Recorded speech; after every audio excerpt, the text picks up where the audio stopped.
What's up, man? It's Imani Wj Wright, usually from Swano Down Studios. Last time for 92Q Jams, but now we're at Hotel RL in Baltimore, Maryland, and we're in here with... My name is Wolf. I'm Madeline McQuillan. Is Wolf's mic working before we get started here? Wolf, try one more time for me. Testing, yeah, kind of. Should we turn it up a little bit? Yeah. All right. So while Wolf's mic is being turned up a little bit, let me give you a little background how I came across these artists here. So, okay, we're doing a sound check in the middle of the show. This is different. How do you feel about this, Maddie?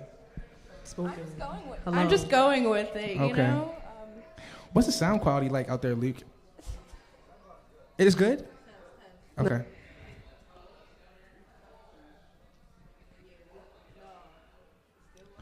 I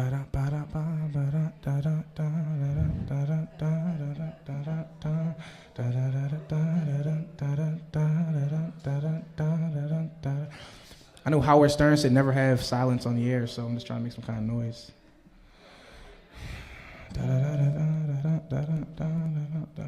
You know, I wasn't trying to do this in front of an audience today. I was trying to have no audience. That's why I didn't advertise this.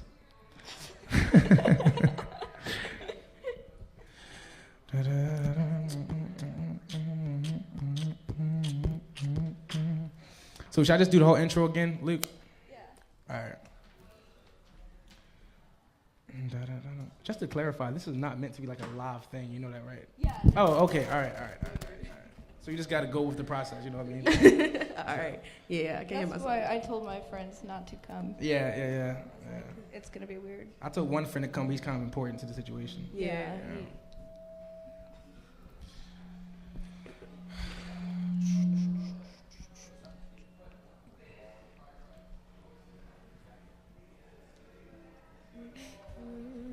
Tomorrow's my birthday. I just forgot. I know. Wow. It's crazy. Happy early birthday. Yeah, I've been a teenager for a long time, though. Like, this really feels like I've been a teen for a long time. So you're a Libra. I am a Libra, yeah. Apparently, I'm a Libra rising. Is that me doing that? I don't know. I don't know. I don't think so.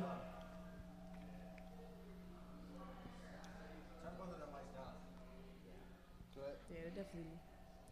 Yeah, Testing, yeah. Testing. Yeah, Is my that mic loud is enough? loud. I'm just not used to talking with a microphone.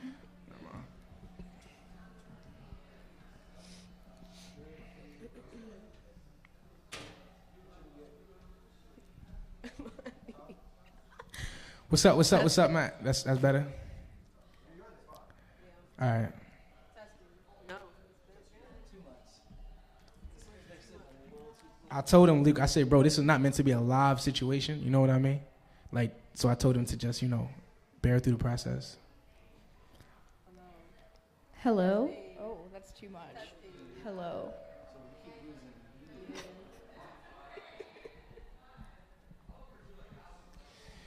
Madeline's like, I'll never do anything with Imani again. No.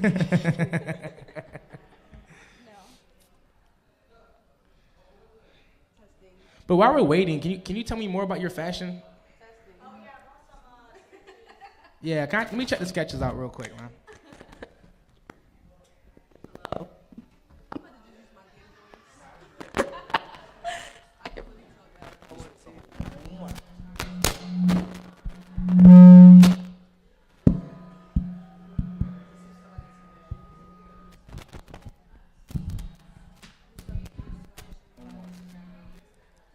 Testing.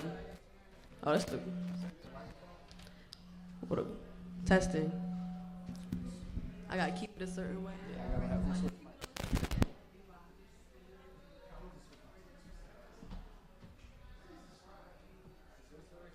I don't know. Is that good? Yeah. Okay.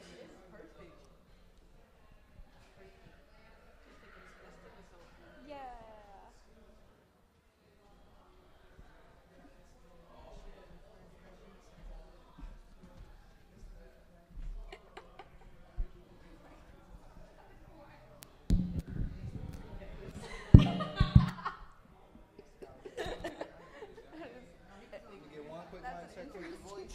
Yeah, that it. Hello. Oh.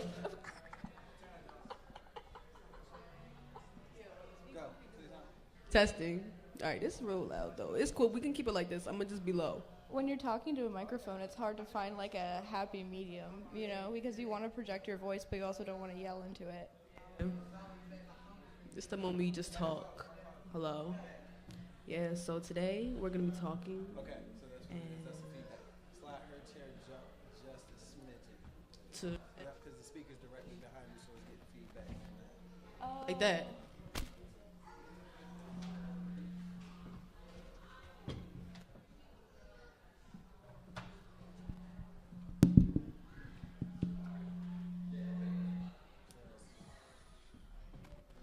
Hello.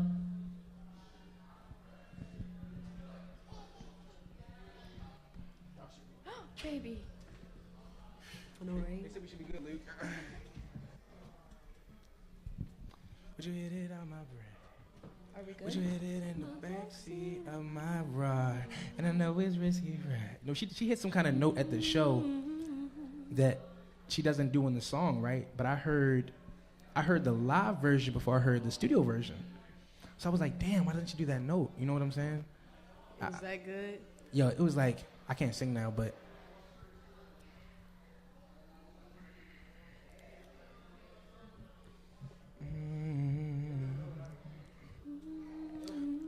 okay. What's up, man? It's Imani Wj Wright, usually from Swano Down Studios. Last week at 92Q Jams, but now tonight we're in Hotel RL in Baltimore, Maryland. And, you know, you guys know me as a music guy, amongst other things. But I said, you know, let's take me, right, a guy who tries to reach people's ears, and let's talk to some people who try to reach people's eyes. You know what I mean? So I'm gonna let you guys introduce yourselves, and then I'm gonna give my little spill on you guys artistically. And yeah, go ahead, have a way. Hello, my name is Wolf. Hi, I'm Madeline McQuillan, and I'm at Parsons School of Design studying photography. I know she caught a lot of people off guard just now by just saying Wolf. So Wolf, can you tell us? Can you tell us a bit about what you do, please? I do a lot of things. I like to do a mixture of singing, dancing, poetry, acting. I love to write. I love to write. That's like one of my favorite things to do. Yeah. So I came across Wolf. So I knew Wolf before because I had known her sister, and we had gone to this business venture together with clothes. And that happened. I learned a lot from that situation, right? And then, you know, when you know people, you trade information, you trade social media accounts. So I'm scrolling down her Instagram, which is Wolfie.vibes. And I see all these crazy graphic designs, right? I see this one graphic design that she has with Kendrick Lamar, which you guys will see in the video, you know, once B-roll editing is done and all that type of thing. And I realized that your process, from someone viewing your work, your process seems to be the complete and, you know, the complete antithesis of linear. You know what I mean? Like when I'm looking at your work, I feel like I'm looking at someone who had started it, gone to sleep, woke up, started again, and you just had multiple ideas while you were creating. So tell me about your process a little bit. Really, I just take my time with my work. I don't like to move fast. When I get any opportunity and I feel like I have a passion for what I'm doing at the time, I'm going to take the time to do it. But if I don't feel like I'm ready at that moment, I won't do it. Just like the microphone. Yeah. When it's ready, the it's ready. Yeah. So, Maddie, could you do Jessica a crazy favor right now? You trying to do Jessica a great favor? Can Jessica borrow your mic for like 30 seconds? Thanks. Man, let's just hang that up. That's just a bad apple. It's just a bad apple. Just hang that up. Just leave that alone. Yeah. Let's just share for now. So. Yeah, check it. All right. So we're going to kind of, like I said, this is not meant to be live. So we're going to go through that part one more time, all right? So we're going to make the edit and the cut. I'll ask the question again. You can answer for me. Is that cool? Ask again? All right. So, Wolf, so when I was scrolling through your feed, right? Yeah. Are you serious? Damn.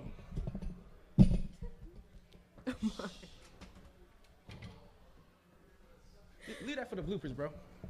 I did that specifically for the bloopers. I'm dead. Damn, bro, you're irritating me, man. Oh my gosh. That's gonna be smooth the rest of the way, I promise. All right.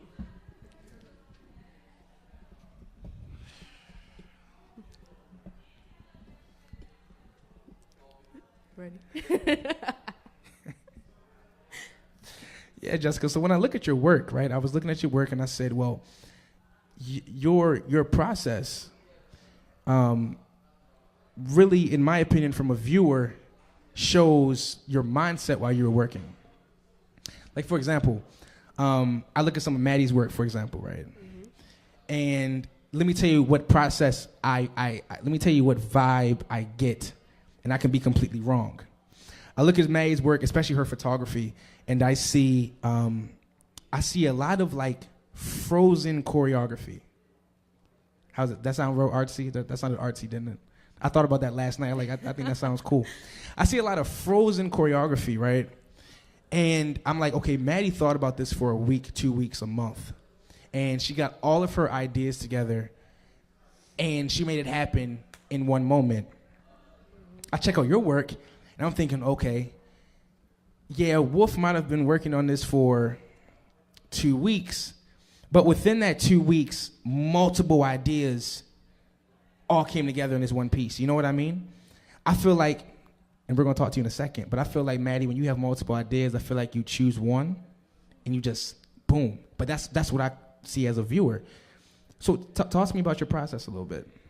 Well, since I like to do multiple things at a time, I kind of take a bunch of ideas from different art forms and put them together into one. So I'm a really busy person. I can't focus on one thing at one time. I'm in school, I work, it's a lot on my plate. So in between those times, I'm also doing things that I love to do, the things I have passions for. Like I sing every day, and that gives me the type of feeling that I need to put into my visual art. Right. Yeah. You had a moment? Yeah, and to add on to that, dance also helps me with that as well. Right. It's kind of just like, it brings it all together. I feel like if you take different things, different perspectives, and put it into one, it will make it into something excellent, more than just, one point of view on something. Cool. I'm gonna say take out some of your work to give the audience a little bit of a visual, and pass the microphone over to Maddie while you're doing that real quick. So, and it's funny, I think what I was kind of getting into was the fact that you have a multifaceted way of going about your work, and you named 3, 4, 5, 6 different hobbies that you do to, would you, I guess, keep you motivated or to inspire your work. So Maddie, tell me about your process, which I feel like I might have been wrong about. I don't think you were wrong at all. Because, okay. Well, maybe it's a little bit different, but I don't know if I'd say wrong. Photography is all about editing and having a critical eye. It's about like the way you see the world and boiling it down into an image, into a frame or whatever. So for me, it's about taking all those ideas and knowing how to edit them down and saying like, does the form work for what I'm trying to do?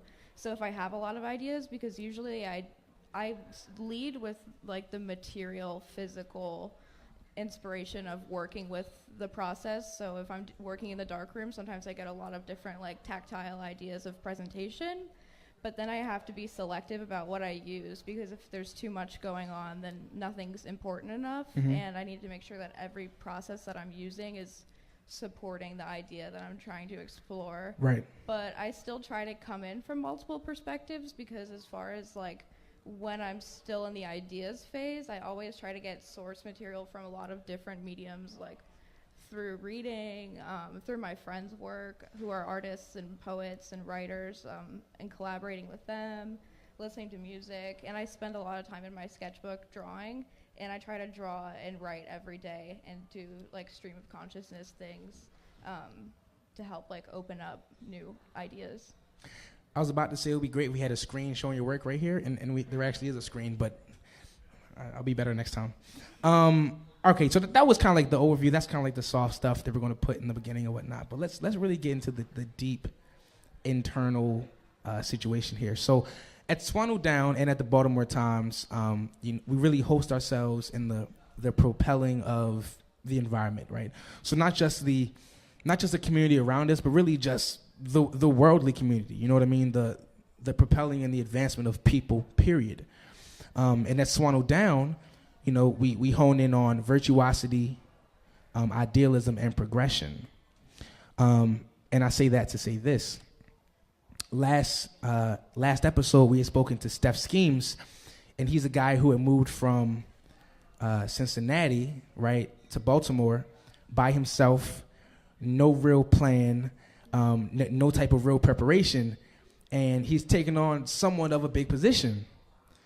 So the question that had derived from that situation was, well, how did you deal with the aspect of fear? And, obviously we're not talking about fear like, being afraid of clowns or being, afraid in the dark, you know what I mean? Like not a spook type of fear, but the overwhelming feeling we have when we lack certainty. In my opinion, I think all fear derives from lack of knowing. You know what I mean? I feel like if we know, then we're 10 times less likely to be scared.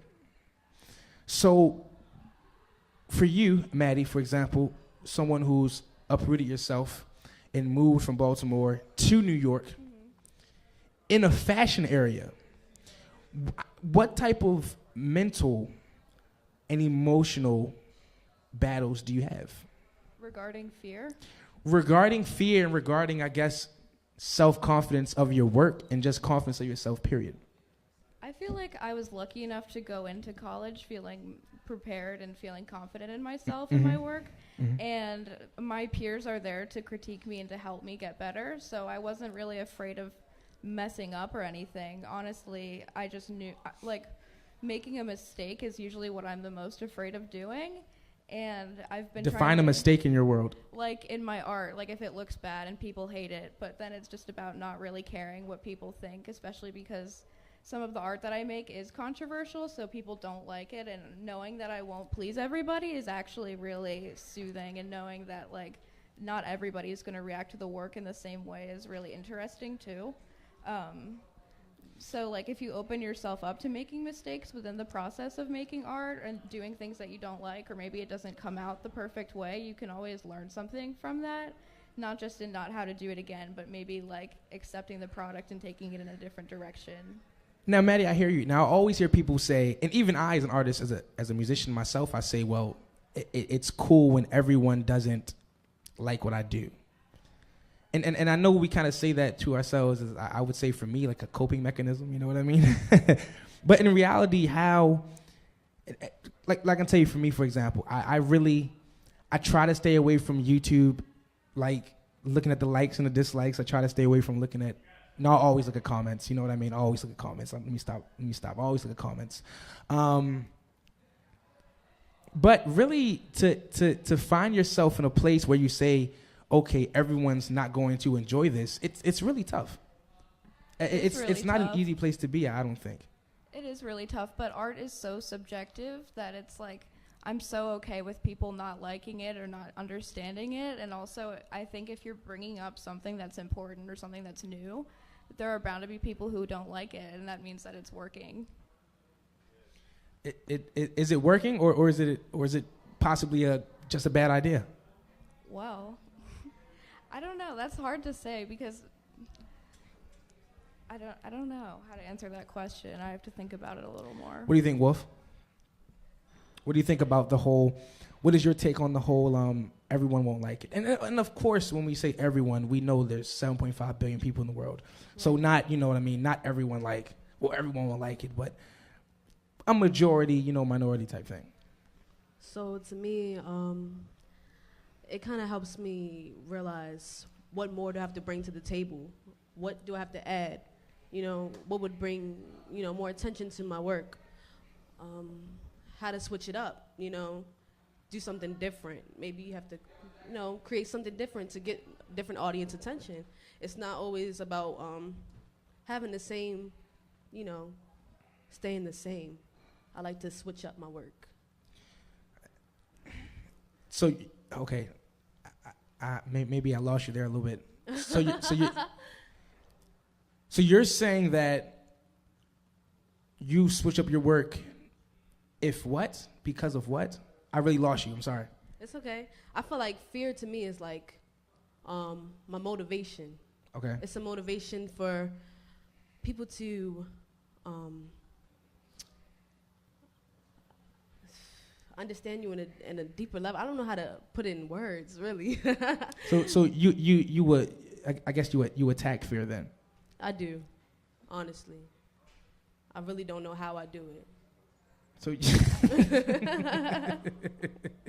I'm laughing about multiple things right now. Okay.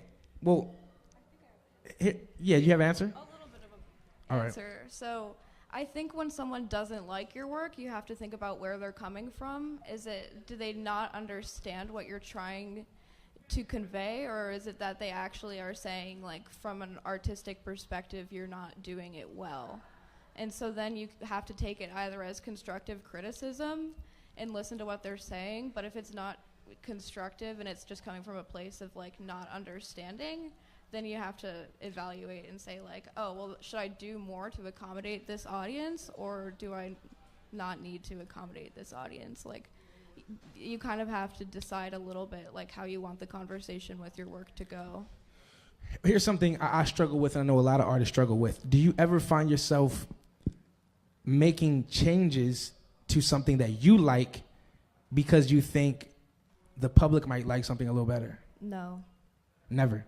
No. And why is that? Well, I think for visual art, like for me right now, it's I just honestly really do it for myself. Like, art is my way of making sense of my experience in the world. Mm-hmm. But it's not sacred, but it's mine. And once I put it out there, people can do whatever they want with it and say whatever they want about it. But the artistic process is mine. And so, like, I don't really care. No, but from a standpoint of business, because I understand that, because I deal with that too, and I'm sure Wolf deals with that as well. From a standpoint of business, can we always just do what we like, even if it's our creation, even if it's from our thoughts, our creativity? I think there's no point in putting it out there if it's not, like, a genuine perspective, though. For me, at least, like, I wouldn't want to put out like a really watered down version of something just to make it more marketable. Mm-hmm. I would actually just, maybe it's like you need a better idea. Okay. How do you feel about that, Wolf, as far as having work that you enjoy, but you say, hey, I think the public might like this a bit better? Well, for me, I just do what I love. Well, for the audience, I would say I get ideas from people. I ask people, my personal friends that I know. The people that don't really know me personally, they don't really have a say, They just kind of get what I put out there. And that sparks me as well, because if you do it for the audience, how can you not care about what people that don't know you say? I mean, it's no way to really put it out there until they see it.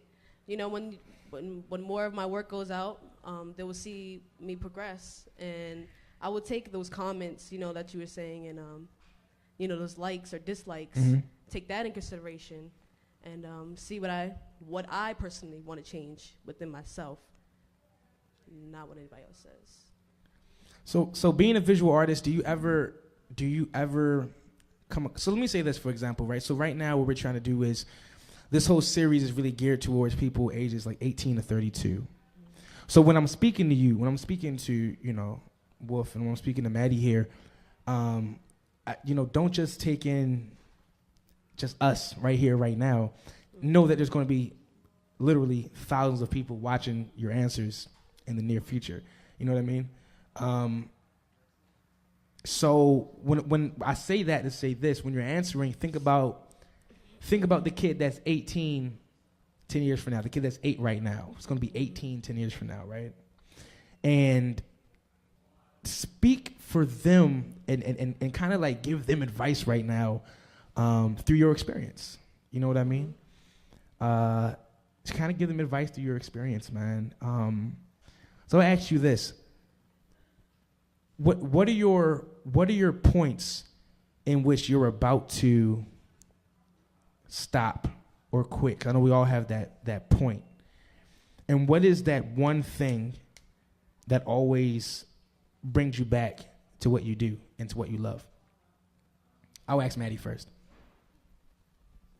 Do you want me to give advice, or do you want me to answer your question first? No. I was just saying when you're answering, okay. Think about that kid 10 years from now. You know what I'm saying? So I think it's really important to find the joy in your work and think of making art or doing anything you love as an act of self-care, as an act of validating your own experience and thoughts and processing them. It's interesting that the theme of this is fear, because I think it's so important to get over your fears and just open yourself up to the process and understand that however you come to make art today is enough and okay, and you can always grow from that. And so you need to find a balance between being humble to learn from other people but being confident enough to trust yourself. I love that answer, but how does that person right now who is on the edge of stopping their work because they can't find that love, how do you tell them to continue? That good, we've all seen it. We've all seen that good artist that has either the good piece of music or that good piece of visual art that just can't seem, that's just in a bad place with what they have and who they are. How do we tell that person to keep going on? Well, I actually had that. I had a huge fit of artist block this summer before going to school. And so to settle it, I sat down with my sketchbook outside and I started asking myself a bunch of questions and writing down the answers. Yeah. Because I didn't know why I couldn't make art. And so it was like, I really talked to myself about my insecurities. I said, am I afraid that it's been done before? Am I afraid that the people at school won't like it? Am I afraid that it won't carry over well online? And so it's really important to have an honest conversation with yourself and be open, because there's a lot of things that we don't always acknowledge. So I would say that if you feel like you can't continue with your art, you really have to be honest with yourself and ask why. Wolf, your take on that? Your take on that artist that's in that dark place? What are your words to that person in that dark place who's on that edge of stopping? I would tell that person to take that dark place and make it into something beautiful. For me, I've been in that space plenty of times, and I can say that my motivation was just the passion, the love that I have for what I do, and I just want to see growth. And I kind of take every day as like an open book. I like to walk and take each step every day to just grow and gain new knowledge of something different. And I would just say, just keep growing and just teach yourself step by step. It doesn't have to be fast. You don't have to move quick. Just pace at your own time, because although you're thinking of the future and if you're gonna make it, you have all these questions in your head just spinning. I know, but you're gonna have to just take your time. So. Let me, as an artist and as a journalist, right? There's one thing that I've realized I didn't do earlier in my journey, my artistic journey, which was studying those who do what I do. Now, I say this because, like I said, we're speaking to a kind of a younger crowd here. When we think studying, we think textbooks. We think there's a test. We think studying for the MCAT, the bar, SATs, all that type of thing, right? when I was speaking to Steph Schemes for 92Q, he told me that at times he just listens to interviews in the background while he's just cleaning up for hours and hours and hours, right? What is your, I'm asking Maddie again first. What is your studying process? What is my studying process? I look at artists who I love and whose work really resonates with me, and I like to see where they were when I was their age. So a photographer I really love, Petra Collins, I have her book in my room, and she published some of her early work that she was doing in high school. And so when I was in high school and looking at it, like having that in my hands and realizing, okay, well, if I'm here and she was there when she was my age, then I can, like, I don't know, it helped me to connect with her more, and it helped me to, I don't know, it gave me a little bit of confidence too, just so you can actually, like, fairly judge yourself against, like, other people, which, I don't know. You think you can fairly judge yourself against your idol? No, like, you can learn so much from their process and what they went through. I don't know, who do you look at for inspiration? I don't have a specific person. I would say that the world is my inspiration. I just love to observe. I don't really talk much, so it's kind of hard for me to speak about myself. But I like to... Well, let me ask you this then, not to cut you off. Okay. The question more so, because everybody asks the inspiration question. Mm-hmm. That's corny to me. You know what I'm saying? So I'm more so asking, not your inspiration, but what... Because I think we went into inspiration. We talked about the dark place. I think we indirectly kind of went into the whole inspiration thing, right? But more so, people always talk about hard work, how important hard work is, how important practice is. But you know, like I said, like I stated to Maddie, how much do you go into studying the craft, right? So what is your process of watching, analyzing, and then implementing it into what you do? So for me, I just really like to sit alone. I like to be alone. Okay. Like I said, I love to write. So most of the things that are in my head, I would just write down so I can remind myself daily of who I am, and who I want to become. Right. Physically, I don't really... talk a little more on the mic. Physically, it's not much yet, because I'm quite young, so... I don't really go. I'm not. She's really quite out young, yes. Yeah. I don't go out. You know. I mean, I do things in high school. So, I have activities within that area, and that helps me. So would it be safe to say? Would it be safe to say? Because it took me a while to even figure out that I have to study my craft. Would it be safe to say that you don't really have a studying habit yet? I don't. All right. She tried to talk her way around it, but that's what intelligent people do. You know, I like sitting alone. You know, I'm by myself. Like, I don't really talk to a lot of people. I do high school activities. Yeah. So you're okay. No studying habit yet. Got you. I'm getting there. If I may ask your age, you are? I'm 17. I turn 18 next month. Okay. And Maddie is 18. Yeah. But she'll be 19 in 2 weeks. And I'll be 20 tomorrow. So, you know, we're a little older. Okay. We all got the same birthday around the same time. So let me ask you this then. I'm going to ask you, then I'm going to ask Maddie next. What is more important? What is the differential between hard work and studying yourself or whatever? Like what is the breakup in the pie? Like how do you cut it? What parts are most important to your collective as an artist?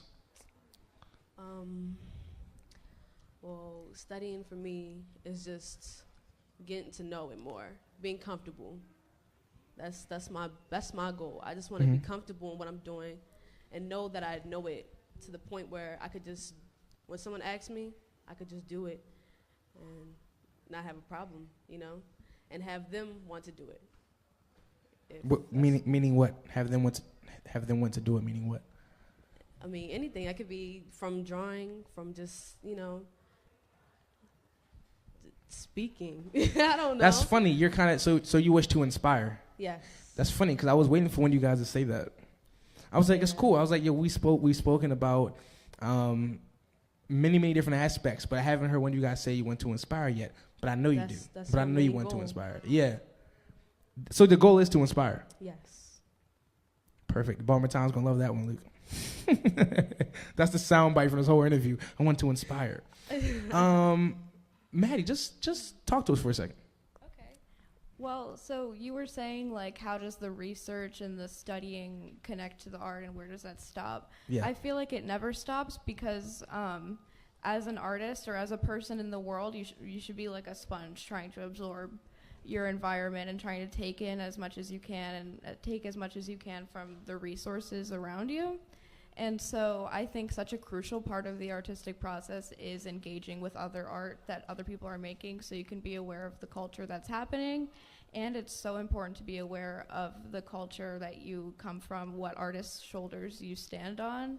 And it's and it's so I think like that's a really interesting dialogue that happens between an artist sharing their perspective through their lens of the world, and then you're taking that through your own unique lens and responding to that and making a piece with it. So we have one more one more piece here for you guys before we go eat some dinner.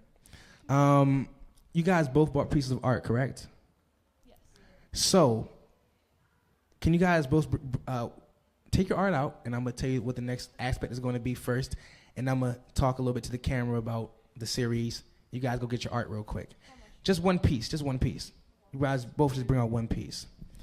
Yeah, so we got Lukey Lens on the camera, you know, back here, and I'm just blabbing now, waiting for you to get your art out.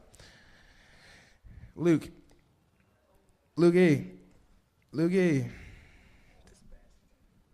Bass, how we doing on time, bro? Huh? We're still good? Is this shorter or longer than Schemes? It's only 7:14? Am I doing okay? I'm doing good. I always feel like I'm doing terrible. All right. So, Maddie, photographer. Yes. I need you for me to take a look at Wolf's piece. I want you to tell me what you see here in Wolf's piece, and then I'll ask you, Wolf, to tell me what you see here in Maddie's piece. And I'll actually step down for a second. Could I see it? Could you bring it? What medium is this? What medium is this? Yeah. I painted with acrylic paint. Acrylic, okay. Well, I think it's really interesting that you're dealing with the motif of the third eye. Were you referencing that at all? Yeah, and you call yourself Wolf, and obviously there's wolf ears going on, and texturally it like blends into your hair. Yeah. Which is really interesting. And then we're dealing with like the distorted, almost surrealist perspective that's happening in your torso compared to the head. So that's a really interesting perspective. It's like it's coming from right up here and looking down. Yeah. It looks like you're thinking a lot about identity, like you're looking right into the viewer's eye, right into the mirror. It looks very like mystical and very fantastical, and it's Thank you. Yeah, it's really interesting. Thank you so much. Here we go. All right. This is the first of all, I have to say this picture here is interesting to me. There's so much running across my mind. Like, I have so many questions for you. Okay. Like, well, yeah. Sorry, it's cumbersome.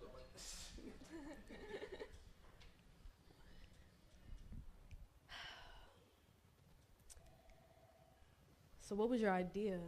Okay, so that's actually a skirt that I have, and I made my sister lay on the bathroom floor, and I took the shade off of our lamp, and I held it above her face, and then I took the picture with my other hand. I was looking a lot at Cindy Sherman and Marilyn Minter.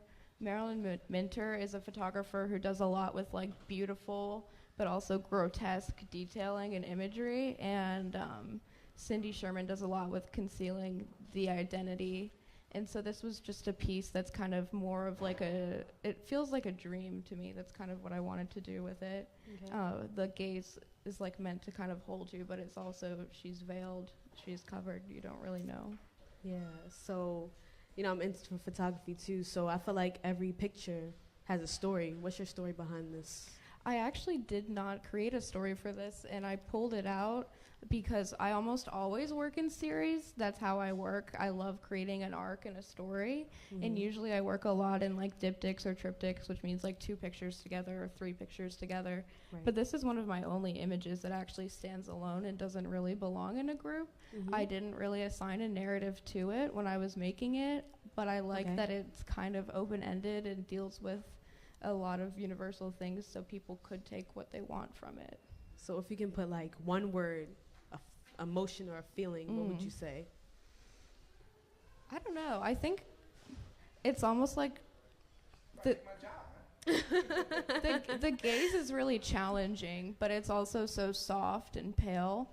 So like, I don't know. I like dealing with paradoxes a lot in my work, like with, so I would say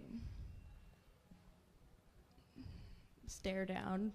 Okay. It looks like it's a stare down. Okay, I like it. I like. Like she said, it's real open-ended. You know, either way with that one. That's a real nice piece. Yeah. It's like a whole different type of, like European vibe. A whole type of, yeah. Thank you. I could say a lot about that actually. I could probably put a story behind it just because. But Oh, I'm so interested. I like to see what people take from it before I explain it. Well, first I'd like to notice the designing on the clothes that she have on top. It's like, how can I put this into words? To me, it's like she's lost, but she has like sorrow in her eyes. Like I could just give words. Sorrow. She does look fragile. Yeah, like she's being enveloped by it and covered, but also like there's something in it that's very like, it's like a beautiful disaster. Yeah. Also the blue of her eyes like contrasts a lot with all of the pink hues in the rest of the image, so that's kind of something I wanted to do. Can I get a quick comment? Yeah. Wolf. While you were describing that piece, your adjectives and your description were almost matching my feelings for your piece. Wow. Which made me ask myself, do we always just subconsciously try to find ourselves and our internal thoughts within other pieces of art, which we must? Yeah. Because I felt like she's staring off into something that we just can't see on the other side. I feel like she's sorrowful in that painting. I feel like she was lost and was hiding from something in that painting in a bit. So I'm sitting here and I'm looking at and I'm looking at you, and I'm hearing you describe what Maddie has there, but what I'm seeing, which is yours, I'm getting more of that feeling from what you were doing, which was a heck of a moment for me, and it really gave me chills while I was sitting here. I think most things are projections onto something else, you know, when we're looking at art and talking about it. But also because we're both like young women, our work is dealing with like figuring out your identity and that coming of age thing. So I think that's why both of them have that gaze going right into the viewer. Wow. And it's we both are dealing with like kind of a surreal thing, like the relationship between the figure and then something that's more surreal, something that's less identifiable, more abstract. Yeah. So it's hard to say, is it a projection or is it just universal? I think it's universal. I feel like everyone does it.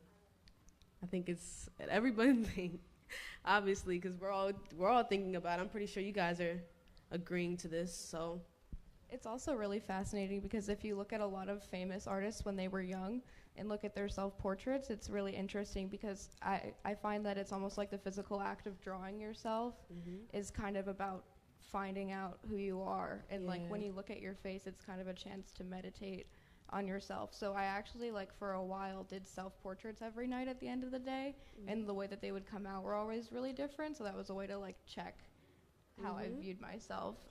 Like if you look at Vincent van Gogh, there's a portrait of him from his early 20s. Right. And it's so interesting because it's so different from his other work, and it's the same gaze as what's going on in there. Like I can tell that you were looking right in your own eyes and looking at yourself. You know, I think that's really interesting. Thank you. What themes are you interested in? Themes? Yeah, like in your work, do you have like stuff that you like to explore, or? No, I don't have anything specific. It's just a round of everything. Like I said, I like to observe the people around me, the world. So whatever I see that's interesting to me, that I enjoy or gives me this feeling, you know. What's the feeling? I can't describe it. Or what are the things that make you feel that way? Like what in the world do you like to make art of? The thing that inspires me the most is probably music. If I could say I love music more than myself, I would, but that sounds wrong. But yeah, I really do love music, and that's one of my deepest feelings. I could say that music keeps me moving. It keeps me going. It does. Quick question: we had a poet in the audience, right? And if it's okay to say no, because this isn't, like I said, this isn't meant to be live. This is just like we're getting footage live, and we're going to edit and all that type of thing. But like, do you have any inspiration from the visuals up here to try something? Do you do like on the spot poetry type thing? But do you do like on the spot, like I see this, I can start slamming right now? Do you try it? If it's trash, we'll cut it. We'll cut it. If it's good, we'll keep it.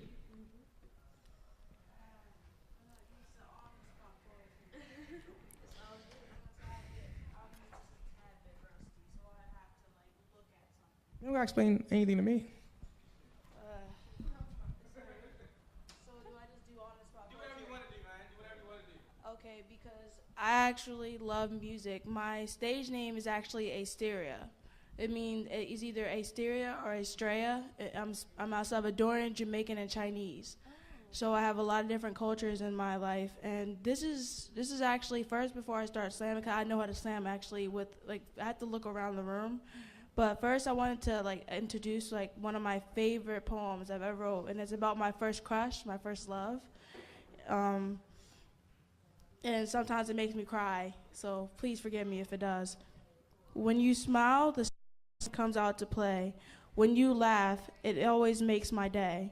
Your heart is pure, just like gold. Please stay with me until we are gray and old. My heart is so happy when I'm with you. I want you to know that I'm so in love with you. You keep me from giving up. Your positivity is certainly what's up. You make me laugh when I'm feeling down. I feel complete when you are around. My love for you has no strings attached. I'm lucky to have you, and a heartbeat cannot be matched. You have been amazing, and with me I hope you will stay. Kyle Brian Mears, I love you forever and always. That's my first one. But I have to look around the room sometimes when I write poetry and when I like look at the world. So forgive me if I'm a little rusty. Okay. All right. Let's look. Oh my gosh, that's a lot of stuff to go off of. The lights, the paintings, everything and the like. I know that when I'm with everybody else, my high is like a tyke. When I write poetry, it's like music to my ears. Whenever I love to write, it makes me love what I hear. When I look at the beautiful people in this room, it makes me so happy, as I'm always finding room to understand the things that are going on with myself. I love to be just me. I'm Ashley and nobody else. Whenever I do things, I do them with care. Whenever things other people do, they act as if they cannot compare, because I know I'm good. Whenever I'm around my family and my friends, I feel like the happiness in myself has never ends. Whenever I'm with my family, I feel like I'm on top. But whenever I try to find them, it's always a bop and a half. But when I try my best, it's always better than the rest. I'm Ashley Monet Emmert, and I'm nobody else. Y'all kids out there, just remember, just be yourself. It's a little harder to actually think about it, you know. Because poetry relies so much on editing yourself too, so it's really different. But I'm very confident, you know, and it's very evident. But the facts about everything else makes everything relevant. When I think about art, I make myself feel real smart, you know. But when it comes down to it, everything is like an arrow in a bow. You go straight, you hit the target, and it's straight on. Whenever you do something, do it all along. When I write my songs, I do it with love. But whenever people do their other songs, it's like it's never enough. For me, all I have is emotion and caring about what I write. Whenever people write things, they always do it, but not like I do. Like I do is the things that I have done. When I've been through a lot, it's like I'm only the only one. I'm not alone in being in foster care and doing what I got to do. But whenever I do something, I love the fact that I'm always with you. Music is what I do. Whenever I write, it's like I'm on top of the world, but I know that I'm not just the only girl feeling this way.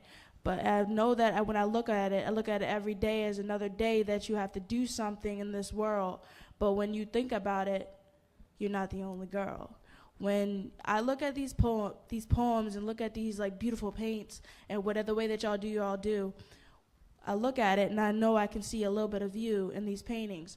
That painting that you see, the one with the face, it looks like me, but I'm a little bit out of place, you know?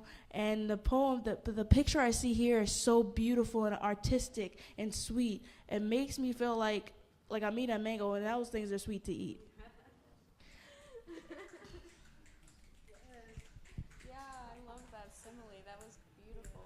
Thank you. Yeah, that was great to watch. What's your name?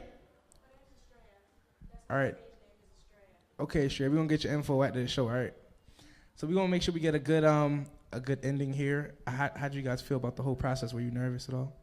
Nah. Oh yeah. Nah, come on. You guys draw things and take photos and put them out to the public. What are you ever nervous about? That was rhetorical. Yeah, man. I don't know. I think. Let me tell you what I really enjoyed tonight. Honestly, from my standpoint, I'm a straight up. I'm straight. I'm honestly, I'm a straight up fan of you guys, man. I'm a really big fan of Wolf's work. I'm a really big fan of Maddie's work. I hope to one day in the future do some work with you guys or inspire some work. You know what I'm saying? The feeling is mutual. Awesome. So they say. You know, it's just it was a privilege talking to you guys today. I know I just said like 3 different times. I know there's a lot of kids out there that are going to watch this when we drop this series. I know it's going to be thousands of people that hear you guys and might disagree or might agree, but heard a different perspective, which I think is one of the most important things there is to living is communication and just hearing another perspective. Because even if you disagree with the perspective, now you understand another side of things. And now you go around things a different way. Now you might speak differently, or now you might comprehend something differently because of what you heard. So I want to thank you guys. I think the community, on behalf of the Baltimore Times, I want to thank you guys. On behalf of Swano Down, I want to thank you guys. I'm really looking forward to your work. And last thing, really just tell us where we can find you all. Okay, you can find me on Instagram at Madeline McHugh Photo, which is MaDelinemcQ photo. And I have a website linked in that too. Cool. And Wolf? With the mic, preferably. You guys can follow me on Instagram at wolfie.vibes. That's WOLFIE.VIBES. Yeah, and I have a photography email, shotbywolf@icloud.com. Cool. And anything else you guys want to say, period? Yeah, thank you. And anybody out there, just if you guys are into art or have any type of deep passion for something, I would just say keep going for it. Don't give up. No matter what your doubts are, you should keep pushing for what you really want. No matter who's around, no matter what people say, who doesn't support you, who supports you. Just keep doing what you want to do. And if you love it, push it. Yeah, go ahead. Give me some last words. The creative process isn't always easy, and nothing worth making is really easy either. It's not all a labor of love. It's a lot of hard work, a lot of investigating, a lot of research, and a lot of new things you have to learn and new challenges that you're facing. So it's not all going to be fun, but it's all worth it. Awesome. Yeah, like I said, I want to thank you guys again. One big shout out to Lucas Ballard, a.k.a. Lukey Lenz. You can find him LUKEYLENZ on Instagram. He's the guy behind all the magic for Swindle Down, a lot of the visual stuff you're going to see for the Baltimore Times coming up. A beautiful human being, a hard worker, and I appreciate him through everything that that we do, man. So yeah, we're going to get some promo clips with you guys real quick. Some shout out to Swindle Down, some shout out to Baltimore Times. But for this part and this portion, we're going to call it a wrap. And thank you.